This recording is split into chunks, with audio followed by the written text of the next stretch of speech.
The views and opinions of the following program may not necessarily represent those of the staff, management, or ownership of KSLR. Adam McManus. We are here today to demand our legal rights. We are productive members of society. They might even be, at first blush, nice people. We deserve to have equal rights. But all of that is irrelevant to the institution that God himself created in the Garden of Eden. And now, Adam McManus. Caleb Walsh is a 19-year-old college freshman, and he's created a new Christian quarterly magazine called Testify. He joins me from Florida. Then at 3:30, good old Joe Biden credits the stimulus for a fire station funded under Bush. Not surprising, he's got his foot in his mouth again. 4 o'clock, my personal CPA, John Sabatino, sponsor of the Adam McManus Show, answers your tax questions as tax day is looming right around the corner. 4:30, a federal judge who threw out a lawsuit by a retired military officer challenging Barack Obama's eligibility to be president because the subject had been, quote, blogged, texted, twittered, and otherwise massaged, unquote, now has backed off threats to impose financial sanctions on the officer's attorney. 5 o'clock, Treasury Secretary Tim Geithner looking to fire some more CEOs. And at 5:30, a University of Maryland student union to screen a pornography film. It's all next on the Adam McManus Show.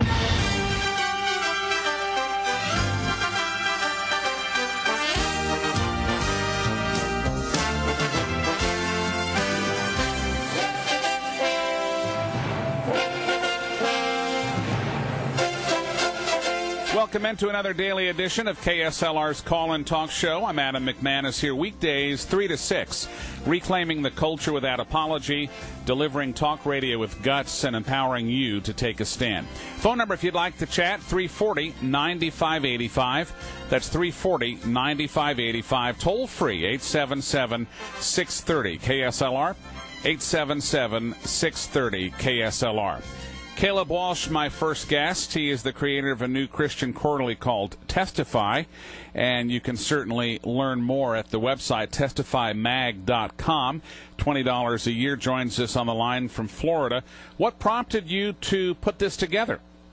Adam, I tell you what, I created this magazine. It focuses on the power of the individual, and I saw that it's an American tradition. Magazines are part of an American tradition, and for the most part, they focus on characters that are all about their image, and it's no deeper than that. Your cover, this debut issue, features Greg Harris, who is considered by many to be thought of as the grandfather of the modern-day homeschool movement of America. Yeah. Tell me about that cover story. I tell you what, I had met Greg Harris, and he fascinated me. He has a church that is very unlike anything called Christian nowadays. You walk into the church, there'll be a conservative Mennonite standing next to the contemporary person with blonde highlights, and yet they all get together in unity in the same body of Christ, same church. I was fascinated by this and how he's able to bring Christians together in a unique way. He has a message of the Great Commission lifestyle. And so I said, I just called him up and I'm like, hey, would you do this cover story? And he's like, you know what? This is what I'm trying to do right now. I'm trying to write things down. I'm trying to let people know. I'm trying to get people involved in this Great Commission lifestyle, getting Christians together, unifying the body of Christ, and doing it the way Jesus did. Caleb Walsh, my guest, 19-year-old college freshman from Florida, creator of a new Christian quarterly called Testify. Its debut edition came out yesterday and is $20 a year for the 4 issues. The website, again, testifymag.com. It's testifymag.com. If you'd like to call with a question or comment, Caleb Walsh would be glad to entertain those at 340-9585 here in San Antonio, 340-9585, and toll-free 877-630 KSLR, 877-630 KSLR. Greg Harris has 3 pretty famous sons, doesn't he? Yeah, he does. Who are they? He has Joshua Harris, who probably most people in their upper 20s, early 30s would know of. He created a book called Kiss Dating Goodbye and several other follow-ups that dealt with relationships, focusing on relationships. I think it was more specifically entitled I Kiss Dating Goodbye. Yeah, that would make sense. It was. And I'll tell you, that caused quite a firestorm of controversy within a number of the singles groups that I participated in at that moment before I was married.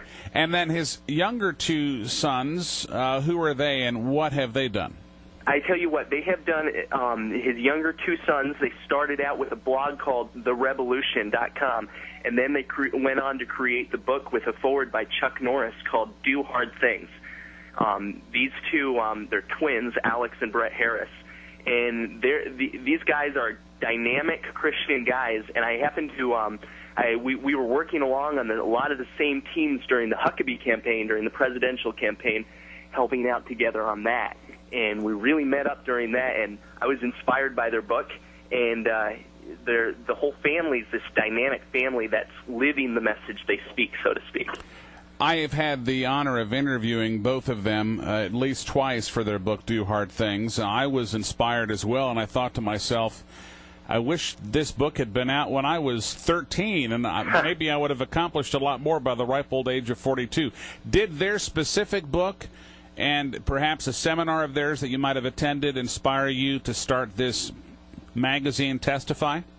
I tell you what, it did in the sense that I read their book, and it pushed a completely different idea. It's like, what are these teenage years that it's all about, you go to your social groups, this, that. Their book, to me, when I read their book, it was do something now. You've got an idea, do it now. Go out there, change your world today, because there's not a promise about tomorrow. It's just about right here, and you make a difference today while you're living, while you're breathing. And so, to me, it funded it inspired a whole new vision in my mind to do things like this magazine, to do, just various projects in my mind. So I could definitely say this was quite the backing behind getting involved with this magazine, and obviously picking their father as the cover story. How many pages is the debut issue? See, I tell you what, it's a short. It's got 12 pages from cover to cover. It's got broken up into a few sections. We've got a style section from a girl named Krista Taylor. She's a renowned stylist who creates unique styles for girls, and I believe she's ventured with men's clothing as well. Basically, and then it's broken into a real focus on this issue is the New Testament church. So we focused on missionaries in Thailand, in Burma, Thailand, and then we focused on some missionaries from Ghana, Africa. We take these stories that are unique, that people really don't hear about every day.